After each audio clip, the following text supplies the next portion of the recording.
Hello guys. So last videos के अंदर हमने बहुत सारे क्वेश्चंस को देखा है और बहुत सारे क्वेश्चंस को भी सॉल्व किया है। तो इस बार अब देखते हैं नेक्स्ट क्या करेंगे। सो अगर मैं ज़्यादा से ज़्यादा क्वेश्चन को सॉल्व करूंगा तो कोई प्रॉब्लम नहीं है, बट इट्स यानी ये बस प्रॉब्लम को सॉल्व करने का ही वीडियो ज़्यादा बनेगा। सो challenging questions, let you try, and if you have an issue in this problem, make sure you can comment out here. Okay, so it's not a difficult questions are there, it's a normal questions. So आप देखो, try करो and execute करने की कोशिश करो। मैं अब next topic की तरफ जाना चाहूंगा। Do you want to solution about the Java? And I don't have any solutions about this, so I don't want any solution. So give me next topic and give explain next topic. Okay, देखते हैं कौन सा next topic देता है। All right. Almost class and object. The next topic, oops, topic is a constructor in Java. So what is constructor? Which is very important part, or which is very important role in that scenario? What is constructor? हाँ, so बहुत सारे interviews के अंदर बहुत सारे students को ये पूछा जाता है कि what is constructor, do you explain, और can you explain, can you elaborate what is constructor, why we use constructor, and it is mandatory to use a constructor. So ऐसे ऐसे बहुत सारे क्वेश्चंस पूछा जाता है। A constructor is a special method. It is a special method in Java used to initialize object. It means यानी object को initialize करने के लिए इसका मीनिंग क्या होता है, देखते हैं, आगे बढ़ते हैं। It has a same name as the class name, and it is called automatically when an object is created, which is very important point in this constructor. So it is called automatically when an object is created. So ये important part है, इसको मत भूलना कभी भी। Unlike methods, it does not have return type, not even void. सो जिस तरह से हम अलग अलग मेथड्स के अंदर अलग अलग जब मेथड बनाते हैं उस टाइम पर हम रिटर्न टाइप यूज करते हैं, तो यहाँ पर आपको रिटर्न टाइप लिखने की जरूरत नहीं है। एंड इसके रूल्स है। एंड सेकंड थिंग्स, वाइड भी नहीं होना चाहिए, एंड एग्जैक्ट सेम होना चाहिए कंस्ट्रक्टर नेम क्लास के साथ, यानी क्लास नेम जो रहेगा वही कंस्ट्रक्टर नेम रहेगा। सो जब आप ऑब्जेक्ट इन्वोक करते हो उस टाइम पर उस कंस्ट्रक्टर को कॉल किया जाता है। जब मेमोरी एलोकेट होती है उस टाइम पर हिप के अंदर जब आप ऑब्जेक्ट बनाया जाता है न्यू कीवर्ड से हिप के अंदर, उस टाइम पर वो चेक करता है कि is there any constructor available. If constructor available, how many parameters you decided to take up values. So उस टाइम पर उसके हिसाब से, यानी आपने जितने पैरामीटर्स लिए उसके हिसाब से वो सबके लिए एक मेमोरी एलोकेट कर लेता है, एंड उस मेमोरी के अंदर हम वैल्यू इनिशियलाइज किया eight the same at the time of creating an object. जब आप ऑब्जेक्ट क्रिएट करते हो उसी टाइम पर उसको वैल्यू प्रोवाइड करना होता है। सो ये कंस्ट्रक्टर काम करता है। अगर आपको वैल्यू प्रोवाइड नहीं करना है तो आप तो नहीं कर सकते, इट्स डिपेंड्स ऑन यू। तो ये सब कुछ पार्ट रहता है कि हम वैल्यू किस तरह से प्रोवाइड करें और वैल्यू किस तरह से नहीं। तो क्या होता है एक्चुअल में प्रैक्टिकली देख लेता है, क्योंकि बस इतना सीखने से आपको कंस्ट्रक्टर समझ में आ गया क्या? तो कंस्ट्रक्टर के बस 1% जानकारी आपको मिली है, ओनली 1%, ना कि आपको फुल जानकारी है। सो अगर आपको बहुत सारी जानकारी चाहिए, यानी उसे आप अपनाना चाहते हो, कंस्ट्रक्टर के साथ काम करना चाहते हो, तो आपको उसके साथ प्रैक्टिकली नॉलेज होना जरूरी है। सो प्रैक्टिकली नॉलेज के लिए आपको बहुत सारे प्रॉब्लम्स को सॉल्व करना पड़ेगा। सो बहुत सारे मैंने देखा है कि कंस्ट्रक्टर के बारे में इसको पता नहीं होता है। सो पता होना जरूरी है। So types of constructors, there are some types of default constructor, second one is a parameterized constructor, and third one is a constructor overloading. What is constructor overloading? And then we can see, and then done. These are some constructors are there.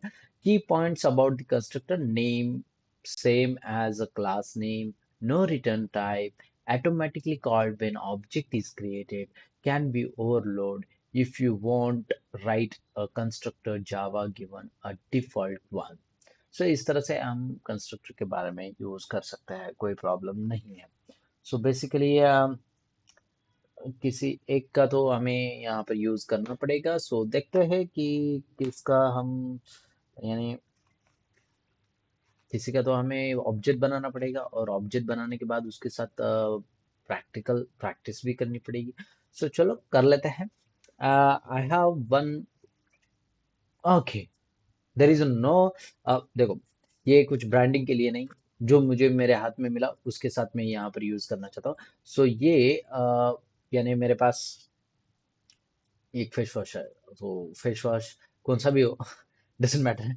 ये किसी के भी add का यहाँ पर कुछ लेना देना नहीं है. सो फेस वॉश के बारे में यहाँ पर एक जस्ट जानकारी ले लेते हैं, या फिर आप कुछ भी ले सकते हो, जाने दो, फेस वॉश नहीं. हम, सो ये ऐड बन जाएगा. तो मैं फेस वॉश नहीं यूज करना चाहूंगा. सो आगे बढ़ते हैं, और चलो बना लेते हैं कंस्ट्रक्टर के बारे में, किस तरह से यहाँ पर कंस्ट्रक्टर को यूज किया जाए and types of constructors. Default constructor क्या होता है? Provide by Java if you don't write one, initialise object with default values, for example 0, null and false, whatever if you want. हाँ, सो चलो चेक कर लेते हैं. यस, ऑब्वियसली कंस्ट्रक्टर किस तरह से वर्क होता है, तो मैं आपको एक जस्ट ब्यूटीफुल एग्जांपल के द्वार पर समझाना चाहूंगा. सो इसको मैं क्लोज कर लेता हूँ, क्लोज ऑल. उप्स के अंदर हमें अब कंस्ट्रक्टर्स के बारे में इंफॉर्मेशन लेनी है. सो उप्स के अंदर आऊंगा, और जावा डॉट उप्स यहाँ पर लिखा है हमने. इसके अंदर हमने क्लासेस एंड ऑब्जेक्ट्स बनाए थे. So right click on this, new, and here as a class I just want to create as a oops dot constructor. So here is a c small. और यहाँ पर कंस्ट्रक्टर डायरेक्टली मैं constructors example इस तरह से दे देता हूँ. ये नहीं, इस तरह से नहीं होना चाहिए, एक हमारा प्रॉपर वे में होना जरूरी है. तो यहाँ पर मैं देना चाहूंगा enemy. It's doesn't matter. It's okay, doesn't. Students, just normal students. Here is the class which is a students. Okay, my mistake. मुझे फाइल नेम ऐसा देना है जिससे हम कुछ इन्वोक कर सके. सो मैं यहाँ पर लिखना चाहूंगा स्टूडेंट टेस्ट. स्टूडेंट टेस्ट में इस तरह से मैंने यहाँ पर दिया. अब मेरा जावा का क्या प्रॉब्लम हो गया? जावा कहता है कि पब्लिक में, यानी फाइल नेम वही होना चाहिए जहां पर पब्लिक क्लास और क्लास नेम सेम होना चाहिए, फाइल नेम और उसका. सो यहाँ पर अलग अलग है. तो मेक श्योर इसको ओवर करना है, not a click, just over. And here is the suggestion. So rename file with student test main dot Java. Yes, rename किया, तो यहाँ पर भी आपका नाम चेंज हो चुका है. तो अब इसके अंदर रहेगा हमारा मेन मेथड. मेन मैंने बना दिया. अब मेन मेथड हो जाने के बाद मैं यहाँ पर एक क्लास लेना चाहूंगा as a normal class, class student. and in this student class I am accepting some properties which is there as a string name, student name, so underscore name, and after that marks, so in a double format. So double, oh sorry, my mistake. Here is the double student marks. Okay, done. Only two parameters is there. So ये खत्म हो जाने के बाद ये तो मेरा खत्म हो गया. अब क्या है? कंस्ट्रक्टर के बारे में जानना था ना हमें. तो कंस्ट्रक्टर क्या होता है? तो constructor is exact same name as a class name. So here is the class name is a student. So student. So exact same. So make sure S also capital. So student, after that parenthesis, and then curly braces. This is your default constructor which is already if user not defined, Java automatically created it. So it's not a major problem. So ये constructor सच में call होता है क्या? तो मैं आपको यहाँ पर एक सिस आउट करता हूँ, एंड सिस आउट के अंदर एक जस्ट सिंपल लिखता हूँ, student constructor constructor student constructor, just मैंने सिंपल लिखा। हाँ, सो राइट क्लिक करके रन एज जावा एप्लीकेशन करूंगा, सो ये एग्जीक्यूट नहीं होगा। आप देखोगे यहाँ पर कुछ भी आपको वैल्यू देखने को नहीं मिलेगी। सो मैं यहाँ पर उसको ऑब्जेक्ट बनाना चाहूंगा। देखो स्टूडेंट, न्यू कीवर्ड से हम स्टूडेंट का ऑब्जेक्ट बनाते हैं, new student, okay, and parenthesis यहाँ पर दे देता हूँ। ये मेरा ऑब्जेक्ट क्रिएट हुआ। सो जैसे ही मैंने यहाँ पर ऑब्जेक्ट क्रिएट किया, राइट क्लिक करके रन एज जावा एप्लीकेशन। सो जैसे ही मैंने ऑब्जेक्ट क्रिएट किया, उस ऑब्जेक्ट को मैं यूज नहीं कर रहा हूँ, मैंने जैसे ही ऑब्जेक्ट को क्रिएट किया, कंस्ट्रक्टर को कॉल जाता है। सो कहाँ पर कॉल किया था? सो कहाँ पर कॉल किया था, ये देखो, डायरेक्टली कॉल आया। सो जैसे ही मैं न्यू एज अ स्टूडेंट बोलूंगा, सो ये डायरेक्टली कॉल जाता है इसके डिफॉल्ट कंस्ट्रक्टर को। आपने यहाँ पर नहीं लिखा तो भी कोई प्रॉब्लम नहीं है, ये डायरेक्टली कॉल उसी को ही जाता है, बट जावा इंटरनली चेक कर लेता है कि आपने डिफाइन किया हो या ना हो, मैं खुद कर लेता हूँ। सो इस तरह से वो वर्क करता है। तो यहाँ पर अगर आप at the same time initialise करना चाहते हो, कंस्ट्रक्टर जैसे ही इन्वोक करते हो, उस टाइम पर किसी की वैल्यू को नल, जीरो या फिर काउंटिंग के तौर पर या फिर कहीं पर यूज करना चाहते हो, उस टाइम पर हम इस पार्ट को यूज करते हैं। हाँ, कंस्ट्रक्टर के बारे में। अब ये तो हो गया कंस्ट्रक्टर, आप इसके साथ इनिशियलाइज वैल्यू कर सकते हो एंड देन वैल्यूज के साथ गेट कर सकते हो, कोई प्रॉब्लम नहीं है। कंस्ट्रक्टर के साथ वैल्यूज को इनिशियलाइज करके आप डायरेक्टली वैल्यूज को रीड कर सकते हो।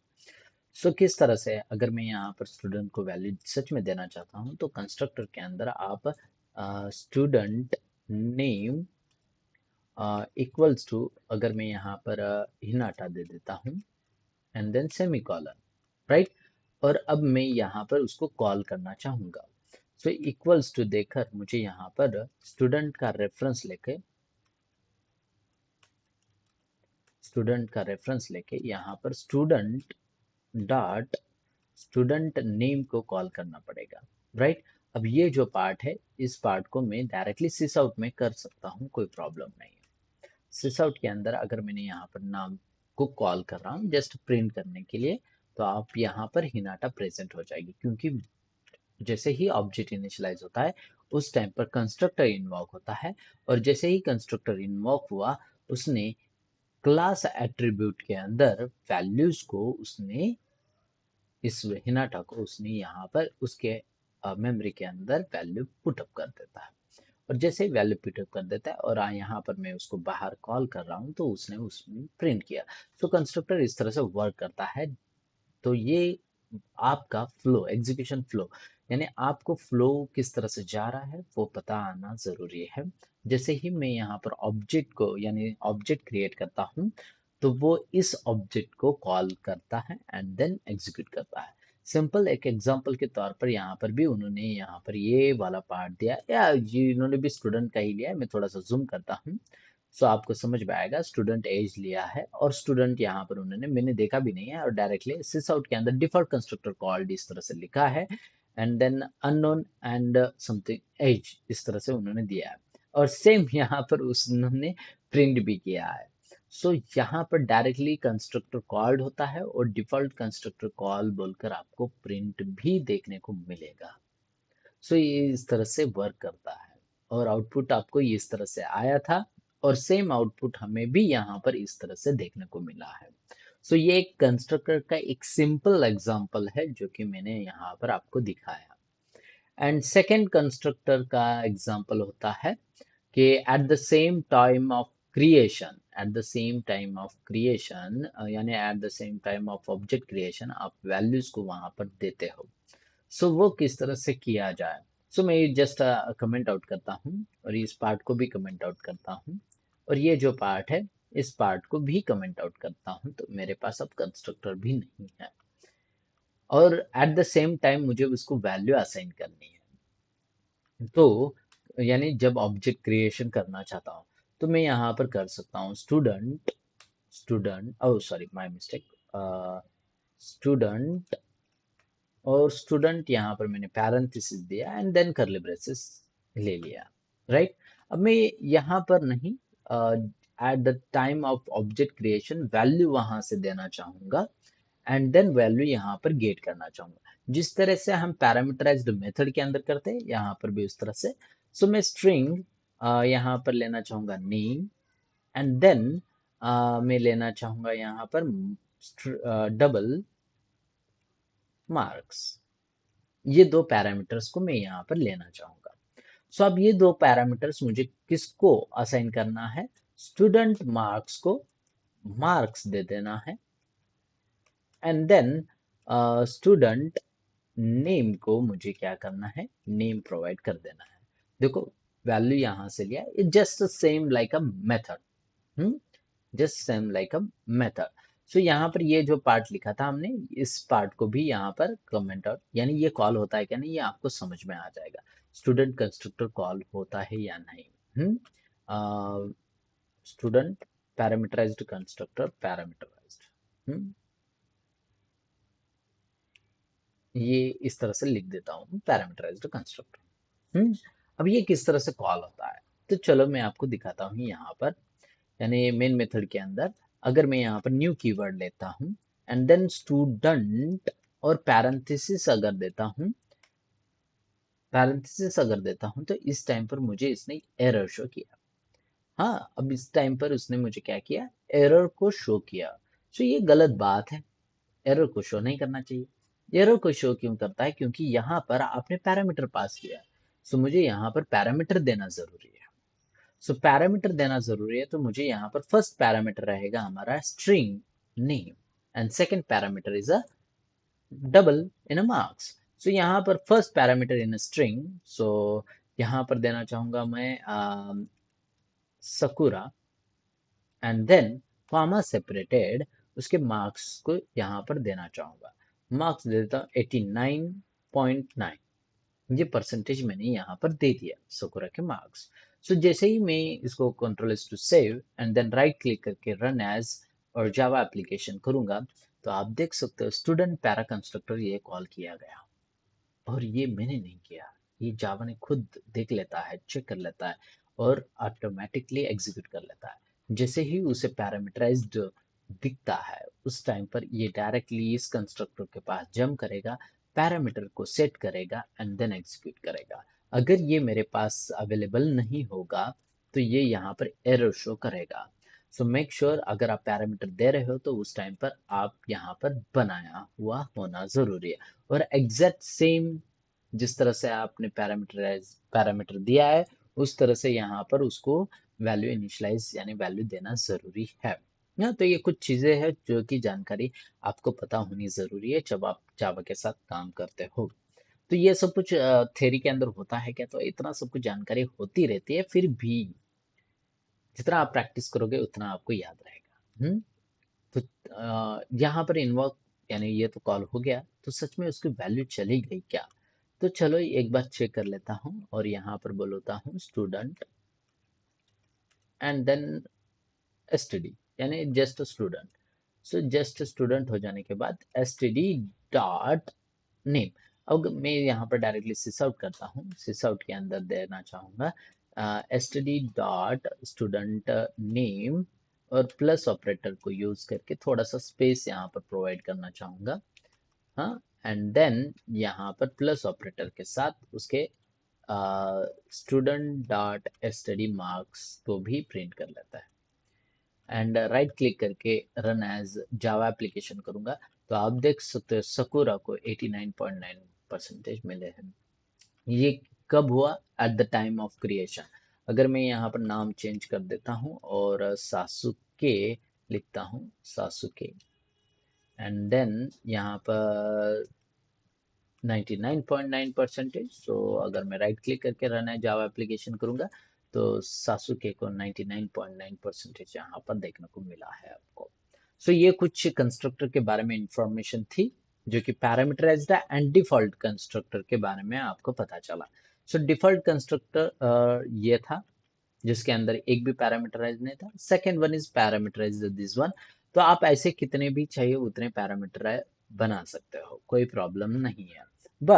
बट आप अगर इसको एज इट इज मैं कॉपी पेस्ट करता हूँ तो ये आपको एक एरर देखने को मिलेगा। एक एरर देखने को मिलेगा कि बाबा आपने यहाँ पर भी सेम दिया है और यहाँ पर भी सेम है, तो ये नहीं चलेगा। तो ये नहीं चलेगा यानी थर्ड पार्ट आता है, तो यहाँ पर आपको कंपलसरी पैरामीटर को चेंज करना पड़ेगा। यानी अगर आप एक ही पैरामीटर को पास करना चाहते हो तो कोई प्रॉब्लम नहीं है, और आपका एक ही पैरामीटर यहाँ पर आपको शो होने देखने को मिलेगा। यानी आप यहाँ से सकुरा को ओनली वन सकुरा को भी ट्रांसफर कर सकते हो। सो मैं इस पार्ट को क्या कर लेता हूँ, कॉपी पेस्ट कर लेता हूँ और यहाँ पर std2 ले लेता हूँ, और यहाँ से मैं ट्रांसफर करना चाहूँगा only the name. For example के लिए सुनाडे मैंने ट्रांसफर किया, एंड देन यहाँ पर मैंने मार्क्स, हाँ ठीक है, मार्क्स भी दिखा देता हूँ, बट यहाँ पर student2, एंड देन यहाँ पर भी student2, कंट्रोल एस टू से। अब मैंने सुनारी को ट्रांसफर किया है, तो ये कंस्ट्रक्टर को कॉल किया जाएगा वन पैरामीटर, सो राइट क्लिक करके रन एज जावा एप्लीकेशन करता हूँ। तो फर्स्ट वन क्या कॉल किया इसने, इसको, and second one student one parameter को कॉल किया, एंड देन सुनाडे, और उसकी वैल्यू यहाँ पर 0 0 मार्क्स, जो कि मैंने असाइन नहीं की है। सो यहाँ पर ये पैरामीटराइज्ड कंस्ट्रक्टर कॉल इस तरह से किया जाता है। अलग अलग पैरामीटर को आप अलग अलग टाइम पर कॉल कर सकते हो। तो मुझे इसको भी कॉल करना है तो मैं इसको भी कॉल कर सकता हूँ, कोई प्रॉब्लम नहीं है। एट द सेम टाइम आप मल्टीपल प्रॉब्लम स्टेटमेंट को कॉल कर सकते हो, एग्जीक्यूट करवा सकते हो, कोई भी प्रॉब्लम नहीं है। और राइट क्लिक करके रन एज जावा एप्लीकेशन करूंगा तो वन बाय वन देखो स्टूडेंट कंस्ट्रक्टर कॉल हुआ, default student parameterised constructor call हुआ, जहां पर आपने पैरामीटर पास किया था सारे के सारे। सेकंड वन इज आपको एक ही पैरामीटर पास करना है, तो आप एक भी कर सकते हो, दो ही करना है दो कर सकते हो, तीन करना है तीन कर सकते हो। It's overall depends on you. बस अलग अलग तरीके से आपको लिखना पड़ेगा, अलग अलग तरीके से लिखना पड़ेगा, यानी आप इसको इंटरचेंज करके करोगे नहीं चलेगा। तो ये कुछ चीजें होती है जो कि आपको पता होना जरूरी है। सो आप इस तरह से कंस्ट्रक्टर को इन्वोक कर सकते हो। यहाँ पर भी अगर आप देखोगे तो आपको पैरामीटराइज्ड कंस्ट्रक्टर के अंदर ये वाला पार्ट देखने को मिलेगा। हाँ, सो यहाँ पर जूम करके दिखाता हूँ, देखो नेम एंड एज को यहाँ पर किस तरह से ट्रांसफर किया गया है और उसको वैल्यू किस तरह से इनिशियलाइज की है, प्रिंट भी किया है, आप देख सकते हो। And third one is a constructor overloading. Overloading के बारे में अभी तक हमें पता नहीं है। So multiple constructor in a class in a different parameters. So हम यहाँ पर इस तरह से, ये डिफॉल्ट कंस्ट्रक्टर हुआ, देन ये पैरामीटराइज्ड कंस्ट्रक्टर हुआ। सो ऐसे मैंने यहाँ पर और एक पैरामीटराइज्ड कंस्ट्रक्टर बनाया था, इसे ओवरलोडिंग भी बोला जाता है। तो ये ओवरलोडिंग क्या होता है, तो एक just same file, same structure, same encapsulate के अंदर आप सेम नेमिंग के साथ अलग अलग पैरामीटर के साथ जो करते हो उसे ओवरलोडिंग बोला जाता है। सो ये यानी ये पार्ट है एक। हाँ, so don't worry, doesn't matter, आप ये पता होना जरूरी है। अभी के लिए आपको ये इग्नोर करो, मगर ये जब आएगा तो उस टाइम पर मैं बताऊंगा जरूर। सो जस्ट याद रखने के लिए ओके काफी है इतना पार्ट, कि आपको कंस्ट्रक्टर के बारे में पता चला, ओवरऑल जानकारी मैंने दी है, और कंस्ट्रक्टर कौन से पार्ट में किस तरह से हम बना सकते हैं वो सब कुछ यहाँ पर मैंने आपको क्रिएट करके दिखाया है। सो मेक श्योर प्रैक्टिस करो, प्रैक्टिस करने के बाद आगे हम प्रॉब्लम स्टेटमेंट के बारे में देखेंगे, उस टाइम पर आपको और ज़्यादा जानकारी मिलेगी। तो जितना हो सके प्रैक्टिस करो। अगर कुछ प्रॉब्लम आता है तो मेक श्योर कमेंट करना मत भूलना। So see you guys on next video. So बने रहो, जुड़े रहो, टाटा बाय।